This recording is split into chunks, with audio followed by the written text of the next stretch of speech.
ओशो रजनीश, जिन्हें केवल ओशो के नाम से भी जाना जाता है, एक प्रसिद्ध भारतीय आध्यात्मिक गुरु थे। उनकी शिक्षाओं में ध्यान, जीवन की सरलता और प्रेम का महत्व शामिल था। ओशो की कहानियों में गहरा जीवन दर्शन और आध्यात्मिक ज्ञान मिलता है। यहाँ एक प्रसिद्ध कहानी है जो उनकी शिक्षाओं को समझने में मदद करती है। कहानी सब्र का फल। एक समय की बात है, एक आदमी ओशो के पास आया और उनसे पूछा, गुरुदेव, मुझे शांति चाहिए। कृपया मुझे शांति पाने का मार्ग बताइए। ओशो ने उसे देखा और मुस्कुराते हुए कहा, तुम्हें वास्तव में शांति चाहिए? उस आदमी ने उत्तर दिया, जी हाँ गुरुदेव, मैं शांति के लिए कुछ भी कर सकता हूँ। ओशो ने कहा, ठीक है, तो सबसे पहले तुम मुझे और चाहिए को हटाओ, शांति अपने आप आ जाएगी। आदमी ने आश्चर्य से पूछा, गुरुदेव, इसका क्या मतलब है? ओशो ने समझाया, जब तुम कहते हो मुझे, तो तुम अपने अहंकार की बात कर रहे हो।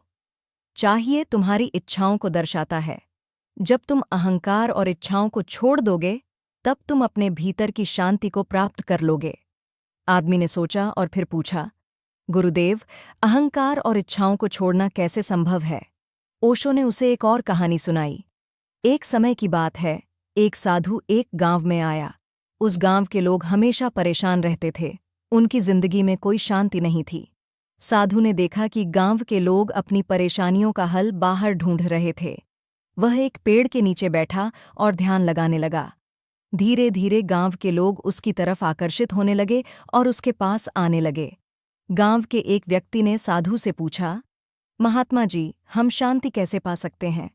साधु ने एक मुस्कान के साथ जवाब दिया, तुम्हें शांति पाने के लिए कोई लंबी प्रक्रिया नहीं करनी पड़ेगी। केवल अपने भीतर झांको और खुद को पहचानो। जब तुम अपनी असली पहचान को जान जाओगे, तब तुम्हारी सभी इच्छाएं और अहंकार गायब हो जाएंगे और शांति तुम्हारे जीवन में आ जाएगी। गांव के लोग साधु की बात को समझने लगे और उन्होंने अपने जीवन में ध्यान को अपनाया। धीरे धीरे उनकी जिंदगी में शांति आ गई। ओशो ने इस कहानी के बाद कहा, शांति कोई ऐसी चीज नहीं है जिसे बाहर खोजा जा सके। यह तुम्हारे भीतर ही मौजूद है, बस इसे महसूस करने की जरूरत है। ध्यान और आत्म अन्वेषण के माध्यम से तुम शांति प्राप्त कर सकते हो। यह सुनकर वह आदमी समझ गया कि शांति पाने के लिए उसे अपने अहंकार और इच्छाओं को त्यागना होगा। उसने ओशो के बताए मार्ग पर चलने का संकल्प लिया और अंततः उसे शांति प्राप्त हुई। निष्कर्ष, ओशो की कहानियों का सार यही है कि शांति और सुख बाहरी वस्तुओं में नहीं, बल्कि हमारे भीतर ही स्थित होते हैं। जीवन में सरलता और ध्यान को अपनाकर हम अपने भीतर की शांति को प्राप्त कर सकते हैं।